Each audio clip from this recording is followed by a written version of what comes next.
We have speaker Dr. Atulya Shah, Department of Physiology, Hubli Mohsin College. I would request Shivagan sir to continue. প্রথমে আমাদের যিনি guest এসেছেন ওনাকে আমরা বরণ করে নেওয়ার ব্যাপার রয়েছে।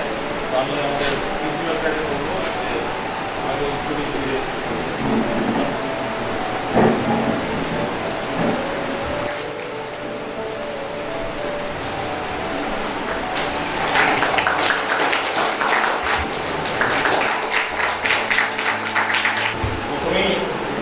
ধন্যবাদ জানাই অফিসার সাহাকে, কারণ উনি এর আগেও এটা ওনার সেকেন্ড টাইম আমাদের কলেজে ভিজিট। এর আগেও একবার এসেছিলেন ন্যাশনাল সায়েন্স ডে উপলক্ষেই উনি এসেছিলেন স্যার, এবং সেখানে যে সকল ছাত্রছাত্রীরা ছিল আমাদের তারা প্রত্যেকেই উপকৃত হয়েছিল স্যারের বক্তব্য শুনে। এবং আজকেও আমাদের সায়েন্স সার্ভিস ডিপার্টমেন্ট এবং IISSL ইনস্টিটিউট এডুকেশন কাউন্সিলের উদ্যোগে যৌথ উদ্যোগে আজকের এই ন্যাশনাল সায়েন্স ডে অর্গানাইজ করা হচ্ছে। এবং আজকে যারা আছো তোমরা এখানে উপস্থিত, তারা আশা করবো তোমরা প্রত্যেকেই মন দিয়ে শুনবে মানে যে বক্তব্য, এবং আজকের অনুষ্ঠানের আমি সাফল্য কামনা করি। এই তোমাদের কাছে আমি সেকেন্ডটা এলাম। আমি যখন আগেরবার এসেছিলাম তখন ওরা কথা বলছিলেন ডক্টর সিভি রমনের যে ঘটনা, তার নোবেল পাওয়ার হিস্ট্রি, তার সায়েন্টিফিক অ্যাক্টিভিটিস, এগুলি আমি বুঝলাম বলব। কিন্তু বিগত 4-5 দিনে যেরকম গরম পড়েছে তাতে আমি আমার চিন্তাভাবনাটা একটু চেঞ্জ করেছি। চেঞ্জ করে ডক্টর সিভি রমনের অ্যাক্টিভিটিস বাইরে গিয়ে আমি ক্লাইমেট ও হিউম্যান হেলথ যে বিষয়টা এখন খুবই গুরুত্বপূর্ণ একটা বিষয়, সেটা নিয়ে বলবো বলে আমি ঠিক করছি। 1927 প্রথম আমাদের দেশ থেকে এবং এশিয়ান কান্ট্রিগুলো থেকে প্রথম নোবেলের জন্য নমিনেশন পান, কিন্তু বর্তমানে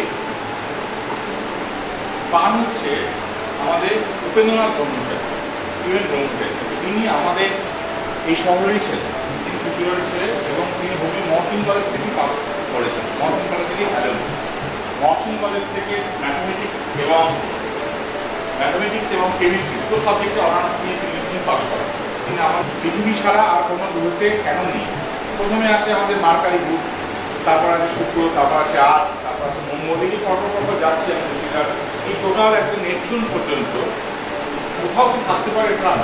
আচ্ছা, 100 ডিগ্রির উপরে যদি কোথাও টেম্পারেচার থাকে তাহলে সেখানে কি থাকবে না, জল থাকবে।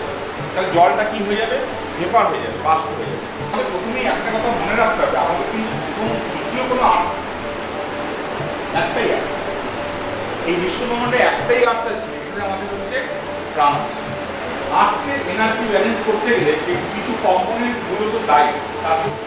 এখানে একটা গ্রাফ দেখানো হয়েছে, দেখবে যে যেখানে নাও বলা হয়েছে, নাও মানে হচ্ছে আজকের অবস্থা।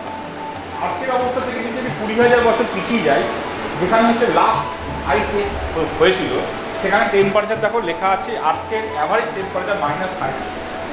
আজ থেকে 2000 বছর আগে টেম্পারেচার অলমোস্ট জিরোতেই ছিল। এই জিরোতে অনেক দিন ধরে ছিল, প্রায় 1940 অব্দি ছিল অলমোস্ট জিরো। চাষাবাদ হয়েছে, এগ্রিকালচার হয়েছে, মিথেন এভাপোরেট হয়েছে, কার্বন ডাইঅক্সাইড, কার্বন মনোক্সাইডের ব্যাপক পরিমাণে উৎপন্ন হয়েছে। আমার পক্ষে মেল্টিং অফ গ্লেসিয়ার, এই মেল্টিং অফ গ্লেসিয়ার আর হচ্ছে rise of the ice level, এই সি লেভেল, এটা একটা অত্যন্ত গুরুত্বপূর্ণ কম্পোনেন্ট। কতখানি হিমবাহ বলছে তার ঠিক থেকে কী হচ্ছে, আর ওয়াটার সাবস্টেন্স লেভেল কতখানি বাড়ছে, এটা একটা ইনক্রিজিং গ্রিনহাউস গ্যাস ট্র্যাপ।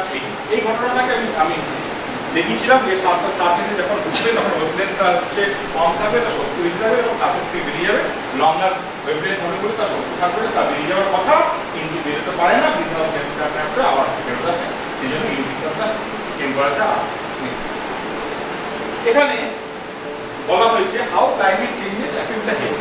একটা ক্লাইমেট চেঞ্জ হওয়ার সঙ্গে সঙ্গে আমাদের হেলথ কীভাবে অ্যাফেক্টেড হয় সেটা বলা হয়েছে। Climate change undermines the environmental determinants of the health.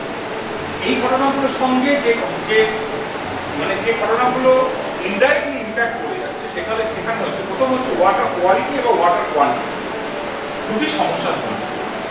Increase solar power, decrease the deforestation in the plant forest, and increase soil carbon management strategy. এগুলো আমাদের তার জন্য এখনও যা সময় আছে এবং হয়তো আমাদের জীবন কেটে যাবে, তোমাদের জীবন নাও কাটতে পারে, তোমাদের পরবর্তী জীবন নাও কাটতে পারে। সেজন্য এখন থেকে হচ্ছে ভবিষ্যতের কথা চিন্তা করে আমাদেরকে বাঁচাতে হবে। কারণ কোনো সেকেন্ড আর্থ, এটা হচ্ছে মনে রাখতে হবে, কোনো সেকেন্ড আর্থ নেই। আমাদের একটাই পৃথিবী যেখানে আমরা বাস করতে পারি এবং যেখানে আমরা জল আছে। Thank you everyone.